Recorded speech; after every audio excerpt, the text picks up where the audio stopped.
전쟁이 일어났던 시대에도 또 평화로운 시대에도 어떤 가정에 갓난아이가 새 생명이 태어났을 때 모든 사람들의 반응은 한결같이 감격이고 또 사랑이고 기쁨일 것입니다. 그래서 가끔 그 자동차 뒷면에 쓰여진 글귀 가운데 응급 상황이 발생하면, 위급 상황이 되면 아이들을 먼저 구조해 주십시오. 이런 글이 쓰여져 있는 것을 우리는 보고 있습니다. 생명 자체는 너무나 귀합니다. 하지만 조금만 다시 돌이켜 생각해 보면 그 귀한 생명도 시간을 이기지 못하고 결국에는 죽음을 향해 갑니다. 인간이 태어났는데 하루하루 살아가는 것이 가만히 보니까 인간의 삶은 태어나서 기쁜데 결국은 하루하루 수명이 줄고 죽음을 향해 가고 있네. 사춘기 때 우리 청소년들이 언젠가는 깨닫게 되는 그런 진리 가운데 하나입니다. 인간은 죽음을 이길 수가 없습니다.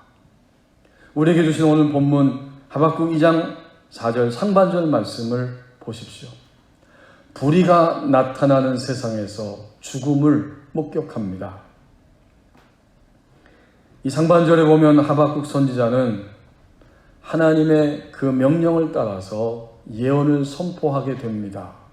하나님의 백성 유다가 계속적으로 하나님의 그 명령을 거역하면서 반역하면서 그들은 바벨론에 의해서 멸망을 받을 수밖에 없다고 그 심판을 선언하게 되고, 또 하나님의 백성 유다를 심판하기 위해서 쓰여진 강대국 바벨론도 오늘 이 4절 상반절에 있는 것처럼 그들의 마음은 교만하다, 그 속에서 정직하지 못하다, 이렇게 하박국 선지자의 입을 통해서 심판을 선언하고 있습니다. 불의한 인간, 그들은 하나님 앞에서 심판을 받을 수밖에 없고 결국은 죽음을 향해 갈 수밖에 없는 것입니다.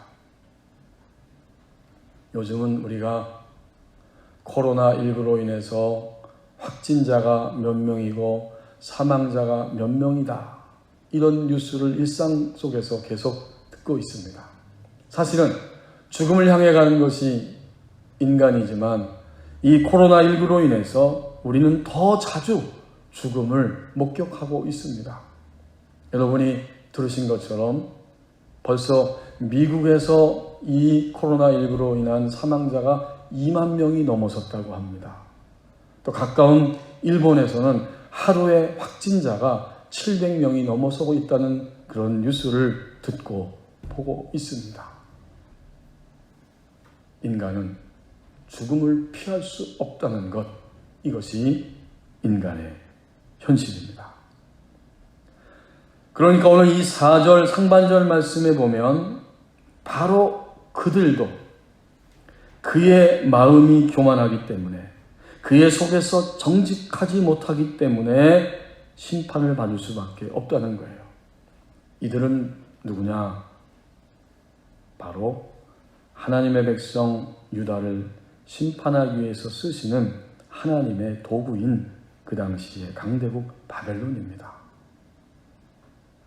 하나님 백성 유다도 불의하기 때문에 멸망할 것이고, 하나님이 도구로 쓰시는 그 바벨론도 보니까 그들의 마음이 교만합니다. 그들의 속에서 정직함이 없습니다. 교만은 하나님이 우리를 지금 심판의 도구로 사용하신다, 이 사실을 알지 못하고 자기가 모든 것을 다 전권을 가지고 있는 자로 착각하고 있기 때문에 바벨론이라는 나라가 교만한 것이고, 또 그들은 정직하지 못하다, 이것은 거짓말한다 이런 의미이지만 그것을 넘어서서 하나님이 하라고 하는 단계 이상으로 그들이 자신들의 힘을 사용하고 있다는 의미입니다. 그래서 부도덕하고 폭력적입니다. 하나님이 바벨론을 통해서 세계 나라들을 정복할 수 있는 기회를 주시고 심지어 하나님의 백성 유다를 심판하는 도구로 삼으셨는데 그들은 잔인한 폭력성을 가지고 완전히 그 나라를 폭력으로 물들게 합니다. 그들이 바르지 못하고 정직하지 못한 것입니다. 하나님 백성 유다도 또 바벨론도 오늘 예배하는 우리들도 하나님 앞에서 교만하고 정직하지 못하다. 이게 누구의 모습입니까? 첫사람 아담과 하와의 모습입니다. 그들은 불신앙적인 교만 때문에 타락하게 되었고 그 타락으로 인해서 인류에게 죽음이 오게 되었습니다. 자, 그러니까 불의한 인간, 하나님의 눈앞에서 결코 옳지 못한 인간의 모습이 바로 오늘 상반절에 교만하다, 그 속에서 정직하지 못하다, 이것입니다. 인간에 대한 하나님의 계산은 이미 끝이 났습니다. 인간이 어떤 존재냐? 하나님은 이미 판단하시고 계산을 끝냈어요. 그들은 교만하고 정직하지 못하다. 결국 모든 인류는 그것으로 인해서 죽음에 넘겨집니다. 하나님의 계산은 이렇게 끝난 것입니다. 보라, 그의 마음은 교만하며 그 속에서 정직하지 못하다. 하나님 백성 유다도 또 바벨론도 오늘 예배하는 우리도 모든 인류도 하나님 앞에서 불의한 것입니다.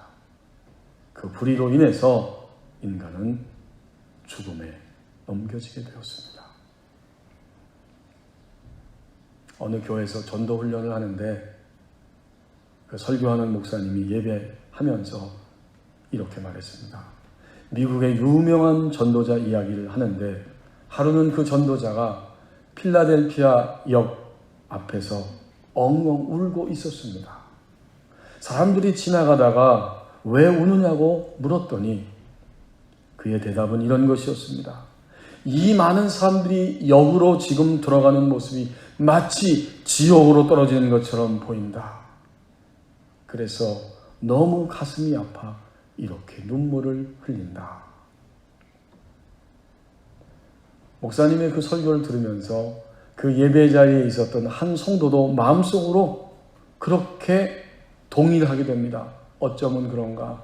오늘 나의 마음도 그런데 나도 길거리에 지나가는 사람들을 보면 다 저렇게 살다가 지옥으로 갈 것인데 이런 마음이 들어서 그 성도 자신도 그 목사님의 설교를 들으면서 엉엉 울었다는 것입니다. 불의가 나타나는 세상에서 우리는 오늘도 죽음을 목격하고 있습니다. 4절 중반절 말씀을 보십시오. 의인으로 받아들여졌다고 말씀합니다. 의인은 4절 중반절에 보니까 하나님께서는 인간에 대한 분명한 기준, 구분을 하고 계신다는 사실을 우리에게 오늘 보여주고 있습니다. 하나님에 의해서 너는 옳다라고 여겨지고 받아들여지고 그렇게 용납해 주시는 의인이 있고 그렇다면 여전히 하나님이 용납하실 수 없고 심판의 대상인 죄인이 있습니다. 그러니까 오늘 4절 중반절 말씀은 지금도 역시 하나님은 인간을 이렇게 분명하게 구분해서 보고 계신다는 거예요. 결국 의인이라고 받아들여지고 여겨진 사람들이 있는 반면에 여전히 죽음의 지배 속에서 하나님의 심판의 대상인 죄인이 있는 것입니다. 그러나 오늘 우리가 예배하는 이 부활절 아침 감사하고 놀랍게도 예수님의 십자가의 죽으심과 부활하심은 죄와 죽음의 지배를 불의의 세계 속에서 죽음을 향해 가는 인간을 마침내 의인의 자리에 옮겨 놓으셨습니다.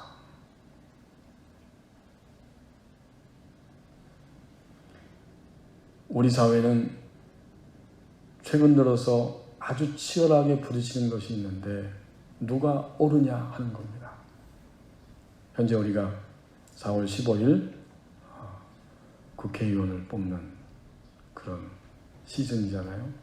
사전에 선거하신 분들도 있을 것입니다. 검찰이, 사법부가, 정치인들이 누가 지도자적인 위치에 있는 사람들 누가 과연 올바르게 자신의 책임을 다할 것이냐, 공평하냐, 공정하냐, 의로우냐, 이것이 오늘 우리나라의 중요한 화두 가운데 하나입니다. 누가 의인이냐 그 말이잖아요. 누가 도대체 의인입니까? 하나님 오늘 4절 중반절에서 의인이라고 이야기합니다. 그 말은 동시에 의인이 아닌 죄인도 있다는 뜻입니다. 의인은 쉽게 말하면 올바른 사람이죠. 하지만 올바른 사람도 결국은 죽음을 향해 가고 있습니다. 그런 거로 성경이 말하는 의인은 차원이 완전히 달라집니다. 우리가 생각하는 의인, 그도 죽는 겁니다. 올바른 사람, 그도 사망합니다. 그러면 도대체 누가 의인입니까? 성경은, 하나님 말씀은 의인이 누구인가를 완전히 다른 차원에서 우리에게 보여주고 있습니다. 의인은 하나님을 믿는 자가 의인입니다. 얼마나 놀라운 말씀입니까? 누가 의인인가 봤더니 하나님을 믿는 자가 의인입니다. 그럼 뭘 믿는 것입니까? 하나님의 사랑을 믿는 자가 의인입니다. 하나님의 사랑을 믿을 때 모든 인류는 의인으로 받아들여집니다. 하나님의 사랑은 또 무엇일까요?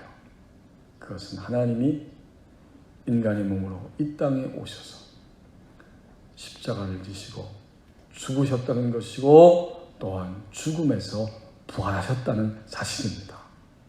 이 하나님의 사랑, 그것을 믿는 자, 믿을 때 그는 의인이 됩니다. 여러분, 우리는 십자가를 생각하면 동시에 자동적으로 따라 나오는 것이 있는데 부활입니다. 주님은 이 땅에 인간의 몸으로 오셔서 십자가에서 죽으시고 또한 부활하셨습니다. 이것을 믿을 때, 이 십자가와 부활이 인간을 향한 하나님의 사랑이라고 믿을 때, 그때 우리는 바로 의인으로 받아들여집니다. 그래서 종교개혁가인 루터는 일찍이 이렇게 말했습니다. 믿음에 의한 칭의. 믿음에 의해서만 인간은 의롭다라고 칭함을 받고 여겨지고 용납되고 받아들여집니다. 믿음에 의한 칭의. 인간의 구원은 인간으로부터 오지 않는다. 인간 바깥에서, 곧 우리 바깥에서 하늘로부터 구원이 온다. 이게 바로 믿음에 의한 칭의입니다. 그런데 루터는 여기서 한 걸음 더 나가서 정확하게 설명합니다. 믿음에 의한 칭의인데 동시에 그것은 바로 은총에 의한 칭의이다.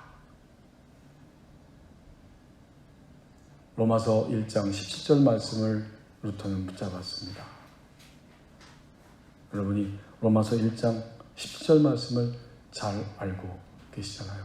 복음에는 하나님의 의가 나타나서 믿음으로 믿음에 이르게 하나니 기록된 바 오직 의인은 믿음으로 말미암아 살리라 함과 같으니라. 거기서 기록된 바 할 때 구약 성경을 인용한 것이 오늘 바로 하박국 2장 4절 말씀입니다. 의인은 그의 믿음으로 말미암아 살리라. 복음은 기쁜 소식인데 거기에 인간의 모든 불의를 바로잡으시는 하나님의 의의가 나타났다는 거예요. 그래서 기쁜 소식이라는 거죠. 복음에는 하나님의 의의가 나타났습니다. 인간의 모든 불의함을 바로잡으시는 의의가 나타났는데 믿음으로 믿음에 이르게 합니다.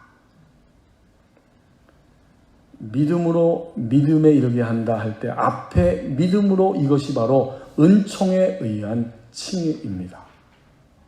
그것은 예수 그리스도의 십자가의 죽으심과 부활하심이 바로 인간을 사랑하시는 하나님의 사랑이었다. 전적인 하나님의 은총이었다. 라고 받아들이고 믿는 것. 그 믿음을 가지면 어떻게 해요? 그 믿음으로 믿음에 이르게 한다. 그러니까 후자의 믿음은 뭘까요? 그 은총을 믿을 때 결국 믿음의 자리. 하나님이 너는 이제 의롭다라고 여겨주시는 그 믿음의 자리, 의인의 자리에 올라갑니다. 그래서 믿음에 의한 칭의는 은총에 의한 칭의인데 거기에 하나가 더 덧붙여져서 믿음을 통한 은총에 의한 칭의. 이것이 바로 구원입니다. 종교개혁가 마르틴 루터는 이렇게 뚜렷하고 분명하게 설명해 줍니다. 우리가 하나님의 사랑을 십자가와의 죽으심과 부활하심을 믿음으로 받아들이면 그 사건은 은총의 사건이 되는 거예요. 그래서 믿음을 통한 은총에 의해서 우리는 의인이 됩니다.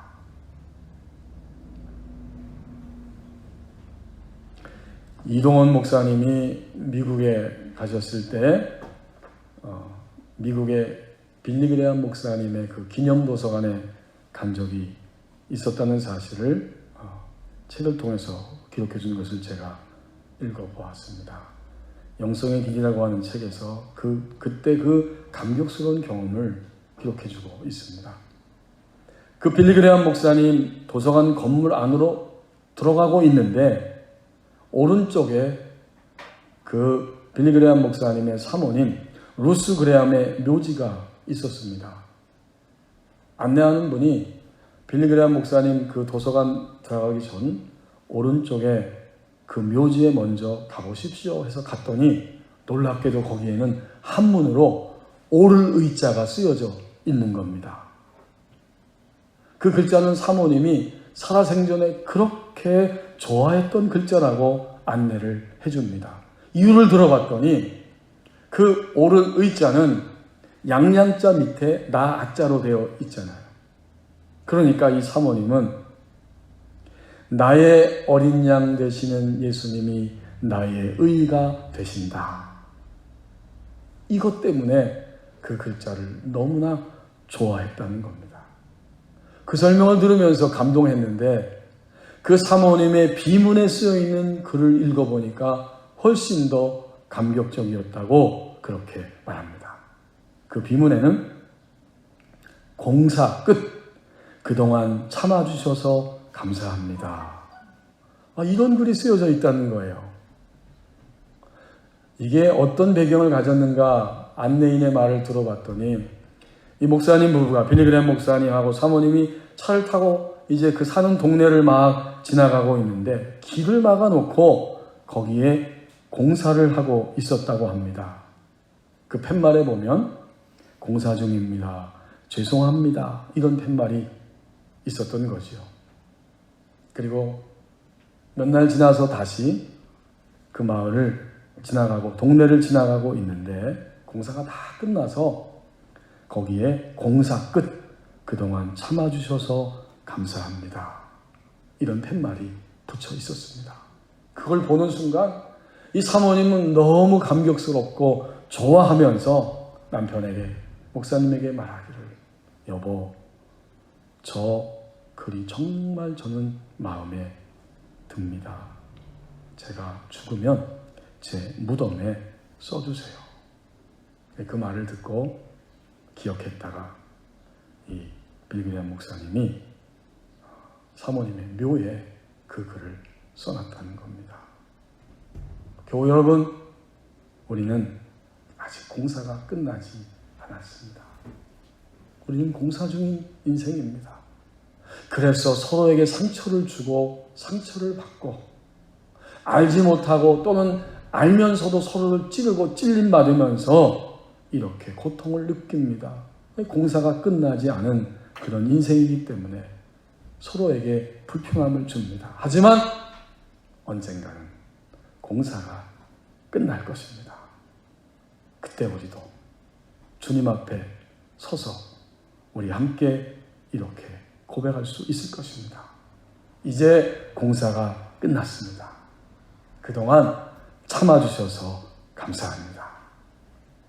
저는 그 글을 읽으면서 누가 누구에게 참아줬고 누가 누구에게 감사하다는 것이냐, 그 사모님의 글을 읽으면서 생각이 들었습니다. 누가 누구에게일까요?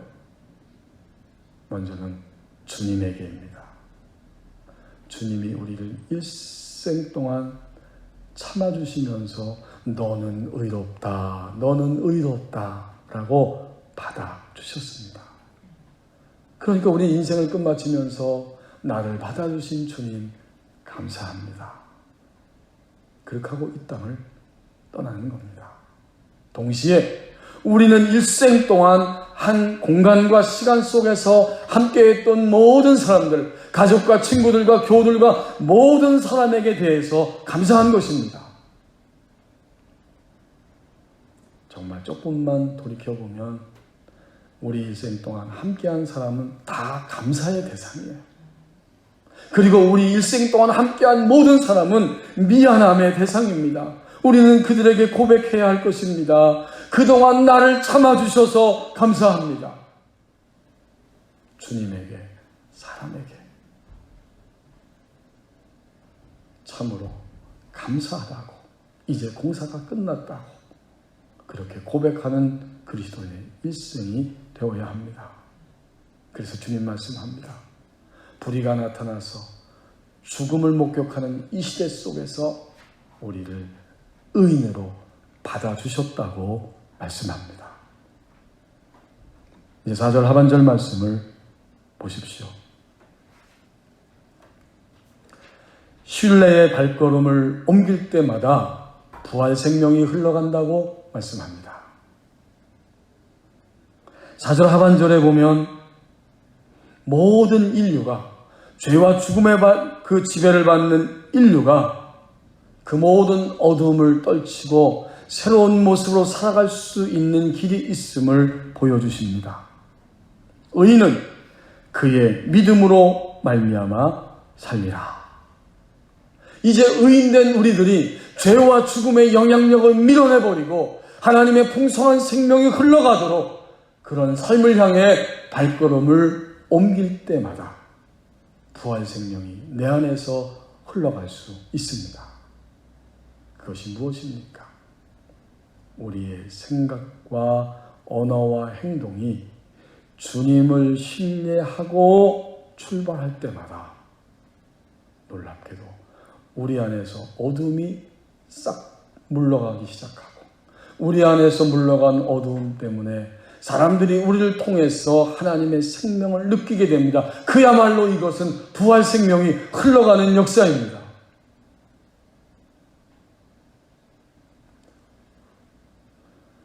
어둠이 아직 많이 있습니다. 어둠의 말이 있고, 아니 말 이전에 생각이 이미 우리 안에 있습니다. 어둠의 생각, 어둠의 말, 그 다음에는 비로소 어쩔 수 없이 어둠의 행동이 우리를 통해 나타납니다. 그런데 오늘 4절 하반절에서 이미 의인으로 받아들여진 너희는 그의 믿음으로 말미암아 살리라. 의인된 내가, 의인으로 받아들여진 나 자신이 이제는 하나님을 신뢰하는 그 발걸음을 옮길 때마다 내 생각과 언어와 행동을 통해서 살아납니다. 내가 살고 내가 살아나니까 사람들은 나를 보면서 서로가 서로를 보면서 부활 생명이 막 흘러가고 흘러갑니다. 그리스도인의 삶은 바로 이런 것입니다. 우리 모두는 다 의인입니다. 그렇기 때문에 하나님을 신뢰하는 그 발걸음을 항상 옮길 수 있습니다. 오늘부터 우리의 생각 속에 어둠의 생각, 부정적인 감정이 콱 들어왔을 때 우린 그것을 인정하고 그 실체를 바라봅니다. 하지만 금방 바꿀 수 있고 바꿔야 하고 바꾸게 됩니다. 하나님이 계시고 하나님 나를 의인이라고 말씀하셨고 주님의 부활 생명이 내 안에 있기 때문에 나는 오늘 이런 부정적인 감정을, 나는 오늘 이런 부정적인 생각을, 의심과 두려움과 염려의 생각들을, 이것을 지금 바꿉니다. 생각을 즉시로 선포하여 바꾸고 입술의 언어를 선포하여 바꿀 때 우리의 행동은 점점 생명이 흘러갑니다. 우리는 오늘 부활절 예배를 드리면서 작년에도 그런 말씀을 나누었고 올해에도 이 말씀을 나눕니다. 아니, 우리는 영원토록 이 말씀을 기억하면서 이 지상생애를 살아가야 합니다. 그것이 뭘까요? 부활은 항상 세 가지 차원이 있습니다. 우리가 부활을 생각할 때 우리는 이 세 가지 차원을 동시적으로 생각하며 살아가게 됩니다. 부활의 첫 번째 차원은 뭘까요? 그리스도의 재림에서 완성되는 부활입니다. 주님 오실 때 주님 재림에 오실 때 부활은 이루어집니다. 그건 성경이 분명히 약속하고 있습니다. 하지만 동시에 죽음에서 일어나는 부활이 있습니다. 제가 이번 주간에 저희 아들하고 1917이라고 하는 영화를 봤는데 거기서 그 주인공 두 명이 임무 완성을 위해서 달려가다가 그 병사 하나가 독일군을 오히려 비행기가 추락해서 그 조종사가 막 불 속에서 막 불타서 죽고 있는데 그 독일군 병사를 둘이서 끄집어내가지고 살려놓고 한 병사가 물을 뜨러 가는 사이에 이 독일군 병사가 갑자기 칼로 그 병사 하나를 찔러서 쓰러뜨립니다. 깜짝 놀란 이 물을 기울여 갔던 병사가 일어나가지고 어쩔 수 없이 총으로 두 방을 빵빵 쏴서 그 독일군 그는 죽게 됩니다. 세계 1차 대전 때 일어난 일들이죠. 칼에 찔렸는데 죽어가는 모습이 너무나 애처롭습니다. 저는 거기서 짧은 순간이지만 인간은 어쩔 수 없이 죽음 앞에서 공포를 느낄 수밖에 없겠구나. 안에 내장이 막 조금씩 보여지면서 피가 철철철철 흘러나옵니다. 임무 때문에 가야 하지만 갈 수가 없습니다. 고통이 심해지니까 차라리 여기서 나 빨리 죽는 게 낫다. 이런 표현의 언어들을 쏟아낼 수밖에 없었습니다. 그리고는 잠시 후에 그 자리에서 숨을 거둡니다. 죽음의 순간이 온 거죠. 내가 만약 죽음의 순간에 나는 어떤 감정과 마음을 가지고 주님의 품에 갈 수 있을 것인가? 그 생각이 들었습니다. 부활은 그리스도를 믿고 의인된 우리의 부활은 언제 일어나느냐? 죽음에서 일어나는 부활입니다. 이건 관점이 완전히 새로운 거예요. 물론 우리는 육신을 가진 인간이기 때문에 나의 죽음, 부모의 죽음, 가족의 죽음, 성도의 죽음, 모든 인간의 죽음은 슬픔입니다. 그런데 그 슬픔 중에서도 분명히 부활 생명을 바라봅니다. 죽는 순간 우리는 즉시로 부활로 들어갑니다. 아니, 부활이 일어나는 것입니다. 예수님이 요한복음 11장 24절, 25절에서 말씀하시잖아요. 마르다와 마리아 그 자매의 오빠인 나사로가 죽었습니다. 죽음 이후에 주님은 그 현장에 오시게 되었습니다. 마르다가 주님이 지금이라도 뭐라도 하실 수 있으면 해주시길 원합니다. 내 오라비가 살아날 것이다. 예, 마지막 때에는 살아날 것을 내가 믿습니다. 그때 주님이 하신 말씀이에요. 나를 믿는 자는 죽어도 살겠고 무릇 살아서 나를 믿는 자는 영원히 죽지 아니하리라. 그 말씀은 그리스도인 신자가 죽을 때 이미 예수님을 믿음으로 부활 생명이 그 안에 들어와 있었고 감춰져 있었을 뿐입니다. 그리고 인간이 죽을 때 이제는 그 부활 생명이 드러나면서 새로운 부활체를 입게 됩니다. 성경은 그것을 여러 곳에서 증거하고 있어요. 자, 그러니까 아주 쉽게 단순하게 바로 그 말입니다. 죽음에서 동시에 일어나는 부활입니다. 여러분, 우리 앞으로 너무 슬퍼하지는 마십시다. 누군가 죽을 때, 내가 죽을 때 그 순간에 바로 신령한 몸을 입게 되고 부활 생명으로 드러나게 됩니다. 죽음에서 일어나는 부활입니다. 마지막 세 번째 차원은 뭘까요? 그렇다면 당연히 우리는 오늘 이 지상생에 사는 동안에도 현존하는 부활 생명을 가지고 있는 존재입니다. 여기 이 땅 위에 있어도 부활 생명, 육신의 죽음을 맞이하고 호흡이 끊어질 때 저곳에서도 내세적 하나님의 나라 안에서도 이미 부활 생명을 갖게 됩니다. 여러분, 부활은, 우리 주님의 부활은 이토록 놀랍고 놀라운 것입니다. 우리 주님이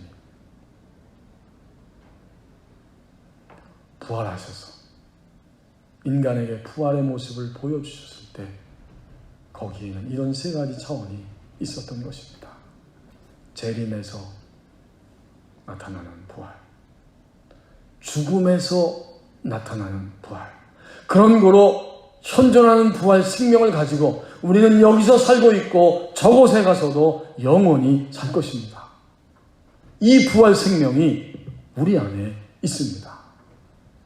그렇다면 이제 우리는 우리의 일상 하루하루를 살아갈 때마다 하나님을 신뢰하는 발걸음을 옮기게 되고 그분을 의식하는 자리로 점점 들어가게 될 것입니다.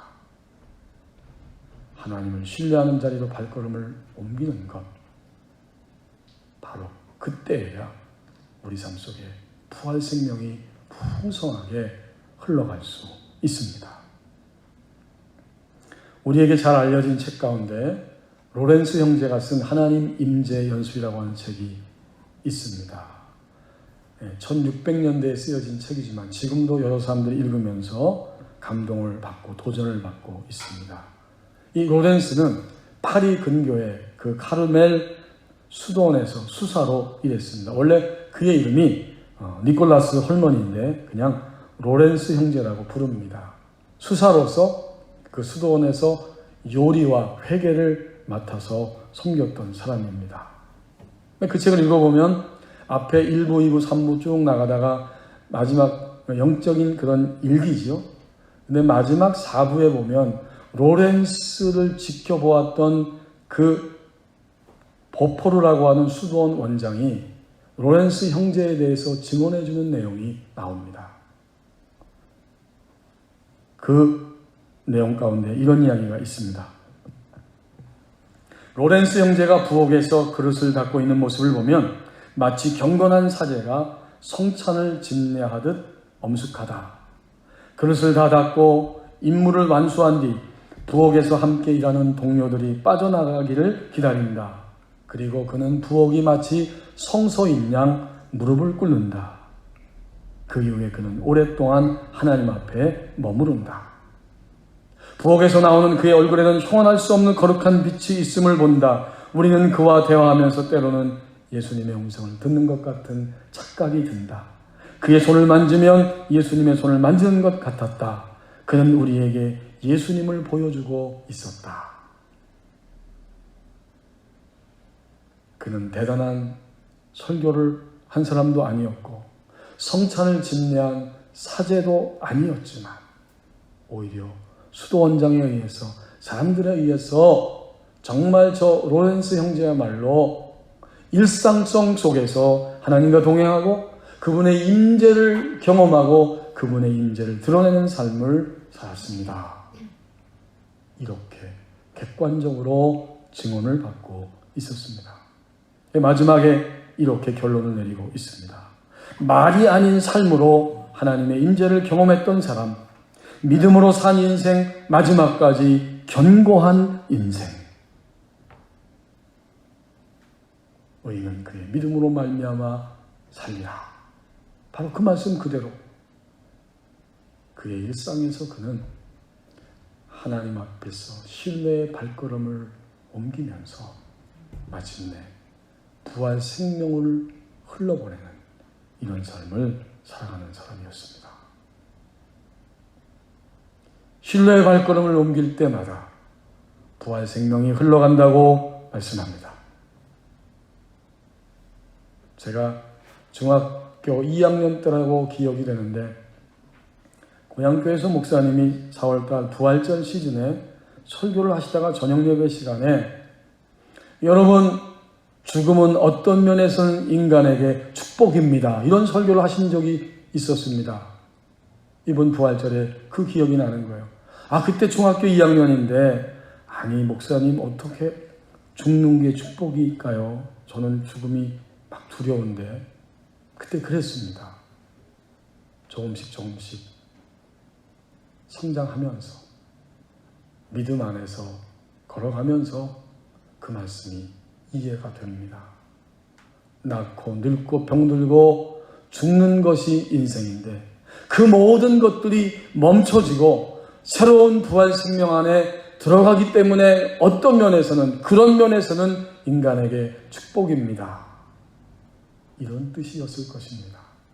동시에 우리는 더불어서 이미 주님을 믿는 순간 의인으로 여겨지고 받아들여지고 그리고 주님을 신뢰할 때마다 우리 안에 부활 생명은 가득가득 흘러가고 넘쳐나게 되는 것입니다. 오늘 부활 생명으로 사는 사람들입니다. 기도하겠습니다.